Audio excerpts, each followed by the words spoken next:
Hello everyone. तो कैसे हैं आप सभी। उम्मीद करता हूं आप सभी बहुत ही अच्छे होंगे, स्वस्थ होंगे और अपनी पढ़ाई में व्यस्त होंगे। तो आज का ये वीडियो मैं खासकर आप सभी विद्यार्थियों के लिए ही मैं बना रहा हूं। आज का ये वीडियो आप सभी के लिए बहुत ज़्यादा इम्पोर्टेंट होने वाला है, क्योंकि आज के इस वीडियो में हम डिस्कस करने वाले हैं कि हम अभी से पढ़कर अपने बोर्ड एग्जाम में 95% कैसे ला सकते हैं, मतलब 90+ हम कैसे ला पाएंगे अपने बोर्ड एग्जाम में। आज के इस वीडियो में इसी पर डिस्कस होगा। देखिए, हमें हार्ड वर्क नहीं करना है, हमें स्मार्ट वर्क करना है। तो हार्ड वर्क से ज्यादा स्मार्ट वर्क यदि आप करते हैं तो बोर्ड एग्जाम में 90+ लाने के चांस ज्यादा होंगे। तो चलिए हम उसी पर डिस्कस करेंगे। मैं यही कहूंगा, आज का खासकर ये वीडियो आप अंत तक जरूर देखिएगा। बहुत कुछ है जो आपको नए नए जानने को मिलेगा, ठीक है। तो देखिए, यहाँ पे हमने लिख दिया है टॉपर बनने का नियम। तो टॉपर बनने के यहाँ पे हमने 3 नियम लिखा गया है। टॉपर बनने का नियम हम जानेंगे, टॉपर कैसे पढ़ाई करते हैं इसको हम जानेंगे, और 6 बातें जो आपको ध्यान देना है उसको भी हम इसी वीडियो में आपको बताएंगे। तो एक एक चीज को ध्यान से हमें समझते हुए चलना है। देखिए, हमने लिखा है टॉपर बनने का नियम। टॉपर बनने का नियम क्या है? सबसे पहली बात कि अपना लक्ष्य निर्धारित करें। आपको क्या करना है? अभी सबसे पहले आपको करना है अपना लक्ष्य निर्धारण करना है, मतलब आपका सेट करना है आपका गोल क्या है, ठीक है। तो आपके गोल को, आपका जो लक्ष्य है उसको आपको निर्धारित करना है कि आपके बोर्ड एग्जाम में कितना % लाना है। बहुत सारे स्टूडेंट हैं जिनका सोच ये है कि मैं केवल पास हो जाऊं, ठीक है। बहुत सारे ऐसे स्टूडेंट हैं जिनको 75% लाना है, बहुत सारे हैं जिनको 85% लाना है, और बहुत सारे स्टूडेंट ऐसे हैं जिनको 95%, मतलब 95% या 90+ आपको % लाना है। तो जैसे आप पढ़ेंगे वैसे आपकी तैयारी होगी, समझ रहे हैं ना। मतलब कहने का मतलब ये है कि जैसे आप क्या करेंगे, जैसे मान लेते हैं ओनली आपको पास होना है तो पास होने लायक आप पढ़ाई कीजिए। यदि आपको 90+ लाना है तो उसके हिसाब से आपको स्ट्रेटेजी बनाना होगा, टाइम टेबल बनाना होगा, उस तरीके से पढ़ाई आपको करना होगा। तो कैसे आपको पढ़ाई करना है वो हम सब डिस्कस करेंगे। तो सबसे पहली बात, आपको अभी पता कर लीजिए कि आपको पास होना है या 75% लाना है, या आप किस कैटेगरी में इनमें है, ठीक है। तो यह आपको दिमाग में रख लेना है, कॉपी पेन लेकर जरूर बैठिएगा, ठीक है। दूसरा हमने कहा है अपना सिलेबस पता करें। देखिए, बहुत सारे स्टूडेंट है, अभी मैं उनसे पूछ दूं कि बताइए आपके फिजिक्स का सिलेबस क्या है, आप फिजिक्स के अपने ऑल चैप्टर का नाम बताइए। तो उनको चैप्टर का नाम ही नहीं पता, उनको केमिस्ट्री का सिलेबस ही नहीं पता। तो मैं ये कहूँगा सिलेबस पता होना बहुत ज़्यादा इंपॉर्टेंट है।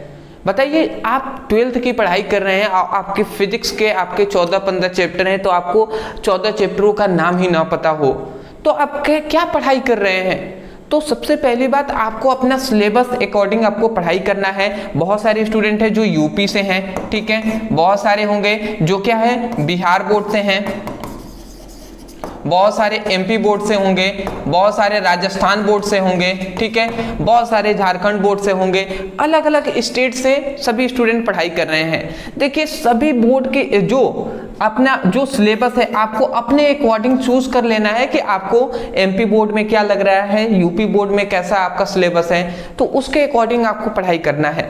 बिहार बोर्ड में क्या है ना, देखिए लगभग सभी राज्यों का, सभी स्टेट का जो सिलेबस होता है वो नॉर्मल, मतलब मैं कह सकता हूं कि 90 to 95% एक समान ही होता है। केवल बिहार बोर्ड में भी सिलेबस सेम टू सेम ही है, बट चेंजिंग यहाँ पे आ जाता है और उसी तरीके से स्टूडेंट वहीं पे कंफ्यूज हो जाते हैं। चेंजिंग इसमें ये आता है कि अदर सभी स्टेट में क्या होता है, सब्जेक्टिव क्वेश्चन ज्यादा पूछे जाते हैं, और बिहार बोर्ड में सब्जेक्टिव थोड़ा सा कम पूछकर ऑब्जेक्टिव ज्यादा पूछता है। तो ऑब्जेक्टिव पर बिहार के बोर्ड के जो स्टूडेंट है वो ज्यादा ध्यान देंगे, और जो बिहार के नहीं है वो सब्जेक्टिव पे ध्यान देंगे। समझ गए ना। चलिए आगे बढ़ते हैं। अब देखिए, अब यहाँ पे क्या जा रहा है, हार्ड वर्क नहीं बल्कि हमें स्मार्ट वर्क करना है। देखिए कठिन परिश्रम, बहुत सारे स्टूडेंट आपने देखा होगा कि वो बहुत ही पढ़ने में तेज है, बहुत ही मेहनत कर रहे हैं, रेगुलर वो पढ़ाई करते हैं, परंतु जब उनका एग्जाम होता है और जब रिजल्ट आता है तो वो पीछे हो जाते हैं बहुत सारे स्टूडेंटों से। तो ऐसा क्यों हो रहा है? क्योंकि वो हार्ड वर्क करते हैं, ठीक है, हार्ड वर्क तो करते हैं, परंतु हार्ड वर्क से काम नहीं चलने वाला।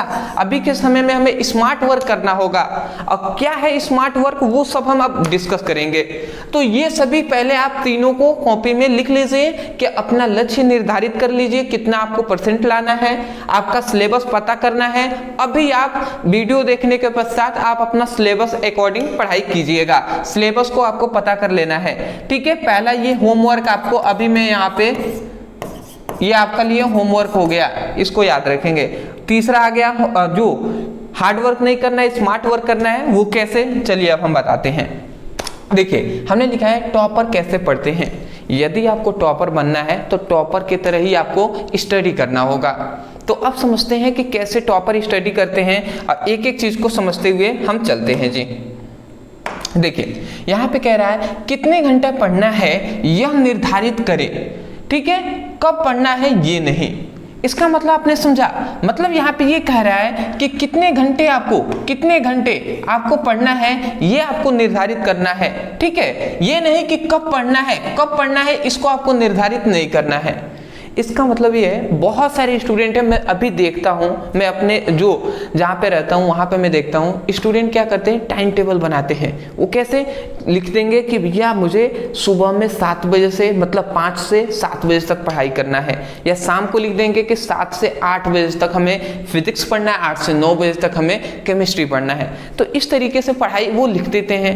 और जब पढ़ने का टाइम आता है तो मान लेते हैं 6 से 7 बजे उन्होंने फिजिक्स का कहा, और 6 बजे मान लेते हैं 15 मिनट हुआ, तब तक जो मम्मी है या अम्मी है उन्होंने कह दिया कि जाकर मार्केट से ये सामान लाइए। तो वो अब काम छोड़ के अपने चले गए मार्केट में सामान लाने, या अदरवाइज वो लगेंगे कहने कि भैया घर के लोग समझते नहीं है कि मैं पढ़ रहा हूँ, ठीक है, ये वो। भैया आपको सब काम करना है, घर का भी काम इंपॉर्टेंट ही है, स्कूल का जो आपका होमवर्क है टाइम टेबल के अनुसार वो भी इंपॉर्टेंट है। तो समय के अनुसार आपको, वही मैं कह रहा हूँ, इसलिए मैं कह रहा हूँ कि आप अपना घंटा देख लीजिए, कितने घंटे आपको पढ़ाई करना है, 7 घंटे पढ़ाई करना है या 6 घंटे आपको पढ़ाई करना है, कितने घंटे आपको पढ़ाई करना है ये आप देखिए, ठीक है। कब पढ़ाई करना है इसको नहीं, आप देख लीजिए 1 घंटा आपने कभी भी पढ़ा, उसके बाद आप ध्यान में रखेंगे 1 घंटा हमने पढ़ लिया है, 7 घंटे पढ़ना है, 1 घंटा पढ़ लिया, अभी 6 घंटे में पढ़ना है, चाहे रात हो चाहे दिन हो, हमें पढ़ना ही है। तो ये बात आप अकॉर्डिंग करके आप इस तरीके से पढ़ाई करेंगे, ठीक है ना। अगला कह रहा है कि टॉपर सभी सब्जेक्ट पर बराबर ध्यान देते हैं। बिल्कुल सही बात है, टॉपर ऐसा नहीं है, बहुत सारे स्टूडेंट हैं जो क्या करते हैं कि जिसमें उनकी रुचि है उसी पर वो लगे रहते हैं, और जिसमें उनकी रुचि नहीं है उसको छोड़ देते हैं। जैसे कि बहुत सारे स्टूडेंट हैं, फिजिक्स समझ में आ रहा है तो फिजिक्स बहुत पढ़े जा रहे हैं, केमिस्ट्री नहीं समझ में आ रहा है तो केमिस्ट्री को छोड़ते जा रहे हैं। ऐसा नहीं करना है, जिसको आपको रुचि है उसको आप पढ़ाई कीजिए, बहुत अच्छी बात है, परंतु जिसको सब्जेक्ट को आपका थोड़ा सा वीक है उस पर थोड़ा सा विशेष कर ध्यान देना चाहिए, ठीक है ना। तो आपको सभी सब्जेक्ट, आपके 5 सब्जेक्ट हैं तो 5 सब्जेक्ट का अच्छे तरीके से तैयारी कीजिए, 6 सब्जेक्ट है 6 सब्जेक्ट का अच्छे तरीके से 1-1 घंटे तैयारी कीजिए। हाँ मैं मान सकता हूँ कि कोई सब्जेक्ट है जिसमें थोड़ा सा ज्यादा समय लगता है, किसी में कम, तो उसके अकॉर्डिंग आप थोड़ा सा बांट कर अपने अनुसार आप उसको पढ़ाई कर सकते हैं, समझ रहे हैं ना। तो इस अकॉर्डिंग आपको पढ़ाई करना है। अगला कहा जाता है कि पढ़ने के साथ साथ अपने नोट्स बनाते हैं। मतलब जो टॉपर स्टूडेंट है वो पढ़ाई जब ऑनलाइन पढ़ाई कर रहे हैं, मोबाइल रखे हुए हैं, पढ़ाई कर रहे हैं, तो उस समय पर जब बताया जा रहा है कुछ भी तो वो पढ़ रहे हैं, उसके साथ साथ वो कॉपी में अपने नोट्स बनाते हुए चल रहे हैं, ठीक है ना। तो उस तरीके से और भी अच्छा होता है, आपको प्रैक्टिस होता रहता है, आपके राइटिंग भी सुधरती रहती रही है। तो इस तरीके से हैंड राइटिंग जो आपका नोट्स होगा वो आपको बहुत ही यूजफुल साबित होगा, ठीक है ना। तो नोट्स बनाना बहुत ज़्यादा इंपॉर्टेंट होता है, तो आप बिल्कुल नोट्स बनाइएगा, ठीक है ना। अगला एक और बात मैं बता दूं कि बहुत सारे स्टूडेंटों का कंफ्यूज है, तो मैं आपको बता देता हूँ। देखिए फिजिक्स प्लस केमिस्ट्री, देखिए फिजिक्स और केमिस्ट्री आपका दो सब्जेक्ट है क्लास 12th का। तो यदि आप क्लास 12th का फिजिक्स और केमिस्ट्री दोनों का पीडीएफ नोट्स लेना चाहते हैं ऑल चैप्टर के साथ, तो आपको ओनली 189 रुपए में, मतलब मैं कह दूं कि फिजिक्स का आपको 99 रुपए में आपको मिल रहा है, केमिस्ट्री का भी 99 रुपए में मिल रहा है। तो यदि आप लेना चाहते हैं नीचे दिए गए व्हाट्सएप नंबर पर मैसेज करके आप अपना नोट्स प्रोवाइड प्राप्त कर सकते हैं। ओनली व्हाट्सएप पे मैसेज करना है, कोई भी दिक्कत नहीं है, वहां पे आप कहेंगे आपको पीडीएफ नोट सेंड कर दिया जाएगा। ओनली 99 हमने रखा हुआ है, प्रत्येक जगह से हमने कम नोट्स के लिए प्राइस रखा हुआ है, आप कहीं भी देख लीजिएगा। तो नोट्स से क्या होता है कि नोट से कभी कभी क्या होता है कि बोर्ड पे हम कुछ बताते हैं उसको स्टूडेंट समझ नहीं पाते हैं, समझ तो जाते हैं बट क्या लिखना है वो नहीं समझ पाते, तो उस समय पर आपको नोट्स हेल्प करता है। और जिन विद्यार्थियों को आगे और भी स्टडी करना है, गवर्नमेंट जॉब की तैयारी करना है, वो खासकर स्टूडेंट नोट्स को परचेस कर सकते हैं, ठीक है ना, क्योंकि उनको डीप में पढ़ना है। अगले आता है कि समय से अपना सिलेबस पूरा करें, ठीक है, करके और रिवीजन और टेस्ट भी देते हैं। मतलब यहाँ पे क्या जा रहा है कि जो टॉपर स्टूडेंट है, टॉपर जो बच्चे हैं, वो क्या करते हैं कि समय से अपना सिलेबस पहले वो कंप्लीट करते हैं, ठीक है, सिलेबस कंप्लीट करने के बाद वो रिवीजन करते हैं और क्या करते हैं, टेस्ट भी देते हैं। समझ रहे हैं ना। तो आपको भी यही करना है, अपना सिलेबस समय के अकॉर्डिंग पूरा कर लेना है। बहुत सारे स्टूडेंट है जो कह रहे हैं कि सर सिलेबस कब तक कंप्लीट हो जाएगा। मैं आपको उनको बता दूं कि नवंबर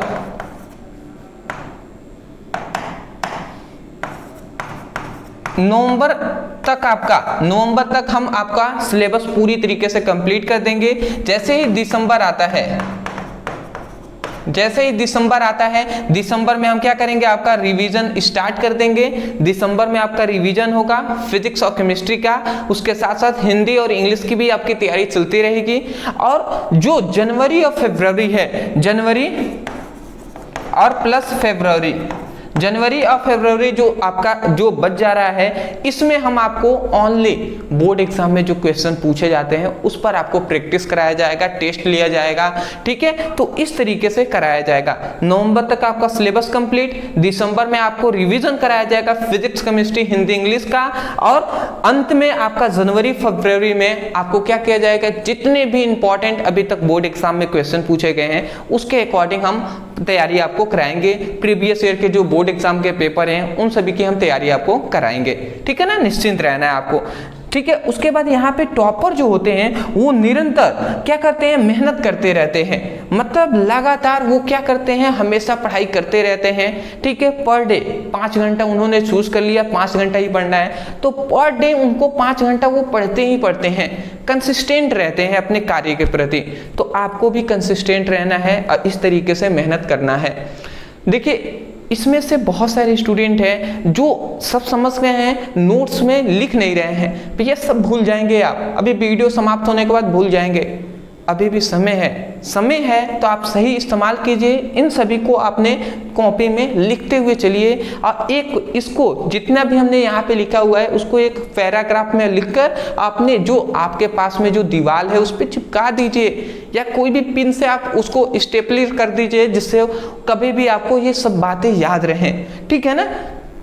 अगला देखिए, अब देखिए ये सभी स्टूडेंटों को ये 6 बातें याद रखना है। मैं अपने तरफ से आपको बता रहा हूँ कि ये 6 बातें आपको विशेषकर याद रखना है, ध्यान देना है, क्योंकि यही सब आपके लिए है।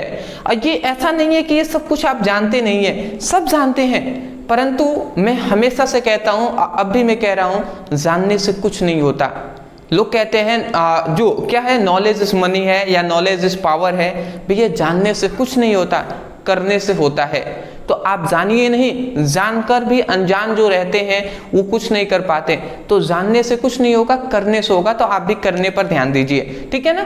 तो देखिए सबसे पहले यहाँ पे हमने लिखा है कि जो विनाश होता है वो विनाश की ओर ही ले जाता है, ठीक है। मतलब डिस्ट्रैक्शन लीड टू डिस्ट्रैक्शन, मतलब जो विनाश होता है, विनाश वाली जो भी वस्तुएं हैं वो विनाश की ओर ही ले जाएंगी।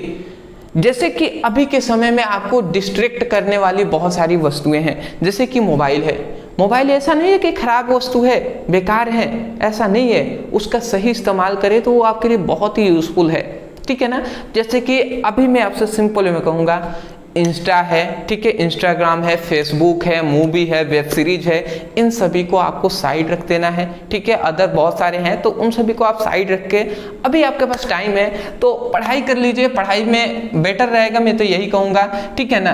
तो खासकर ये जो फेसबुक है, ठीक है, और इंस्टा है, ठीक है, और जो आपकी मूवीज आ रही हैं, मूवीज और जो वेब सीरीज आ रही हैं, तो इन सभी पर आपको विशेषकर कंट्रोल करना है। ये सभी आपको पहले से मैं कह दे रहा हूं कि इन सभी को आपको छोड़ देना है अभी के लिए फिलहाल, ठीक है। अदर बहुत सारी चीज है तो थोड़ा सा संभव हो सके तो उनको साइड करके आप अपनी स्टडी पे ध्यान दीजिए, ठीक है, वही बेटर रहेगा, ठीक है। अदरवाइज कोई अपना नहीं है, ठीक है, तो अपने पर ध्यान दीजिए, अपने को काबिल बनाइए उस काबिल, तो वही बेटर रहेगा, ठीक है ना। अगला ये है कि पढ़ाई करने के लिए सबसे अच्छा समय कौन सा है। स्टूडेंट मुझसे पूछते हैं या अक्सर स्टूडेंट का कहना होता है सर रात में पढ़े या दिन में पढ़े, सर दोपहर में पढ़े या शाम को पढ़े। मैं उनसे कहूँगा आज से नहीं, बहुत ही पहले से ये चला आ रहा है कि पढ़ाई करने का सबसे बेटर तरीका होता है, पढ़ाई में नहीं कह रहा हूं, याद करने का सबसे बेटर तरीका होता है, बेटर समय होता है, वो होता है मॉर्निंग का, सुबह का, ठीक है। ब्रह्म मुहूर्त उसको कहा जाता है। तो ब्रह्म मुहूर्त में आपको उसको पढ़ाई करना है। सुबह एक ऐसा है जो सुबह में आपका दिमाग साफ रहता है, शांत रहता है, उस समय पे यदि आप पढ़ाई करते हैं, ज्यादातर मैं कह सकता हूं कि 5 से लेकर 8, ठीक है, 5 से लेकर 8 AM तक यदि आप सुबह में यदि आप पढ़ाई करते हैं, बहुत ही अच्छे तरीके से आपके दिमाग में सब कुछ याद होगा। तो मैं आपसे एक सजेस्ट करूंगा कि याद करने वाले जितने भी टॉपिक हैं, आपको जो चीजें याद करना है वो सुबह में आप केवल याद करने पे फोकस कीजिएगा, ठीक है, और शाम में लिखने पे फोकस कीजिएगा। पढ़ना है, कोई भी वीडियो देखना है तो शाम में वीडियो देखिए, पढ़िए, लिखिए, और सुबह होते ही इसको याद कर लीजिए। समझ रहे हैं ना। तो ऐसा आपको करना है। ये विशेषकर ये इंपॉर्टेंट बात है, इस पर आप विशेषकर ध्यान दीजिएगा। ये बहुत ही अच्छी बात हमने कहा है, ठीक है ना। अगला आता है कि पढ़ाई के बीच छोटा छोटा आपको क्या करना है, ब्रेक लेना है, ठीक है। ब्रेक बहुत लेना इंपॉर्टेंट है। स्टूडेंट क्या करते हैं, लगातार 2 घंटे बैठे रह गए, 3 घंटे पढ़ रहे हैं, तो ये अच्छा नहीं है। पढ़ाई के साथ बीच बीच में आपको क्या करना है, ब्रेक भी लेते जाना है, ठीक है। 45 मिनट हद से हद या 1 घंटे आप पढ़िए, उसके बाद 15 मिनट 20 मिनट का आप ब्रेक लीजिए, ठीक है। उसमें आप अदरवाइज कोई भी आपका जो कुछ भी आप कर सकते हैं जिससे आपका दिमाग थोड़ा सा शांत हो सके, ठीक है ना। उसके बाद फिर से आप स्टडी पे लग जाइएगा। अगला आता है कि प्रत्येक चैप्टर का ओनली मोस्ट इंपॉर्टेंट टॉपिक ही पढ़ें। देखिए टॉपर जो करते हैं ना, टॉपर, देखिए यहाँ पे टॉपर की बात नहीं है, यहाँ पे है हार्ड वर्क नहीं करना है, हमें स्मार्ट वर्क करना है। तो हम जानते हैं कि यदि आप बेसिक से पढ़े हुए हैं तो आप बेसिक से पढ़ेंगे, थोड़ा सा टाइम ज़्यादा लगेगा। मैं सिंपल में कहूँगा टाइम कम आपको लगाना है, कम थोड़ा पढ़ना है। तो मैं यही कहूँगा chapter wise only important topic ही पढ़ते हुए चलिए। सब इंपॉर्टेंट जो भी इंपॉर्टेंट टॉपिक है मैं उसको केवल चैप्टर वाइज आपको पढ़ा रहा हूँ, ठीक है। तो अगर आपका फिजिक्स है, मैं आपको यहीं पे गाइड कर दूँ कि फिजिक्स है, इसका आपका 14 चैप्टर है। अब केमिस्ट्री है, अब केमिस्ट्री इसके आपके 10 चैप्टर हैं, ठीक है। तो फिजिक्स के 14, केमिस्ट्री के 10 चैप्टर हैं। ये आप सोचिए कि एक चैप्टर से अगर मैं 10 क्वेश्चन को उठाता हूँ, एक चैप्टर से केवल 10 इंपॉर्टेंट क्वेश्चन में ले लेता हूँ, तो फिजिक्स में आपके 140 केवल इंपॉर्टेंट टॉपिक हो जाएंगे। अब केमिस्ट्री से यदि मैं 10 इंपॉर्टेंट टॉपिक उठाता हूँ एक चैप्टर से, तो ये आपके 100 हो जाएंगे। तो 140 और 100 कितना हो गया भैया, 140 और 100 हो गया आपका 240 ओनली इंपॉर्टेंट क्वेश्चन है, ओनली फिजिक्स और केमिस्ट्री में। तो आपको तो 5 चैप्टर है ना, मतलब 5 सब्जेक्ट है, कितना आप पढ़ेंगे। तो मैं यही कहूँगा, इसलिए मैं कह रहा हूँ ओनली इंपॉर्टेंट टॉपिक भी यदि आप तैयार करते हैं तो 240 टॉपिक आपको तैयार करना पड़ेगा। उसके अदर आपको रिएक्शन है, ऑब्जेक्टिव है, वो अलग है, न्यूमेरिकल है, वो सब तो तैयार करना ही पड़ेगा। टॉपिक आपको अभी इतना तैयार करना है, इसलिए मैं कहूँगा हार्ड वर्क पे बिलीव अभी फिलहाल तो नहीं करना है, आपको स्मार्ट वर्क करना है, ठीक है। हार्ड वर्क के साथ साथ स्मार्ट वर्क कर रहे हैं तो और भी बेटर बात है, ठीक है ना। बट अभी स्मार्ट वर्क पे ध्यान देना है और ओनली इंपॉर्टेंट टॉपिक पढ़ना है। मैं नीचे डिस्क्रिप्शन बॉक्स में फिजिक्स और केमिस्ट्री का लिंक दे दूंगा, तो आप पढ़ाई कर लीजिएगा, ठीक है ना। और दूसरी बात यहाँ पे कहा जा रहा है कि सप्ताह में 2 बार रिवीजन जरूर करें। ये बहुत ही इंपॉर्टेंट अपने बात का है कि सप्ताह में 2 बार आपको रिवीजन जरूर करना है। 3 दिन का पढ़ा हुआ जितना है, 1 दिन आप बैठिए रिवीजन कर लीजिए, फिर से और 3 दिन का पढ़ा हुआ है, ठीक है, उसको संडे को रिवीजन कर लीजिए। तो रिवीजन करना बहुत ज़्यादा इंपॉर्टेंट है। पढ़ते हैं रिवीजन नहीं करते कोई फायदा नहीं है, सब भूल जाएंगे, ठीक है ना। तो इस बात को आप विशेषकर, ये दूसरा बहुत इंपॉर्टेंट है, इसको आप याद रखेंगे। अंतिम में है यही मैं कहूँगा कि सुबह जल्दी उठें। अक्सर स्टूडेंट क्या करते हैं, सुबह जल्दी नहीं उठते हैं, कभी उठते हैं 6 बजे 7 बजे। ऐसा नहीं करना है भैया, आपको सुबह में कोशिश ये करना है कि 4:30 बजे तक उठ जाएं, 5 बजे तक आप फ्रेश हो जाएं, ठीक है। उसके बाद अपने पढ़ाई स्टार्ट कर दें। तो मैं आशा करता हूं दोस्तों कि आपको जो ये 6 इंपॉर्टेंट बातें बताई गई हैं वो आपको समझ में आ गए होंगे। मैं यही कहूँगा, यदि आपको वीडियो पसंद आया है तो वीडियो को लाइक करके चैनल को ज़रूर सब्सक्राइब कर दीजिएगा, क्योंकि आपकी सपोर्ट की बहुत ज़्यादा ज़रूरत है। क्योंकि मैं तो मेहनत कर रहा हूँ, थोड़ा सा आप सपोर्ट कर देंगे तो आपके लिए मैं कुछ और ज़्यादा मेहनत कर सकूँ और मैं भी प्रेरित हो सकूँ, ठीक है। तो मन लगता है ना, समझ रहे हैं ना। अदरवाइज आप ही मेहनत करें, आप ही पढ़ाई करें और जाएं बोर्ड एग्जाम में आपका कोई भी क्वेश्चन ना आए तो बहुत दुख लगता है। वही बात है मेरा भी, तो इसीलिए मैं कहूँगा थोड़ा सा सपोर्ट कर लीजिएगा। और दूसरी बात है, पढ़ाई करने के लिए डिस्क्रिप्शन बॉक्स में सभी का लिंक है, व्हाट्सएप ग्रुप का भी लिंक है, आप ज़रूर उसमें ज्वाइन हो जाएंगे, ठीक है। अभी तुरंत आप ज्वाइन हो जाइए। तो चलिए दोस्तों, आज के लिए इतना ही। मिलते एक नए टॉपिक के साथ एक नए वीडियो में, तब तक के लिए धन्यवाद।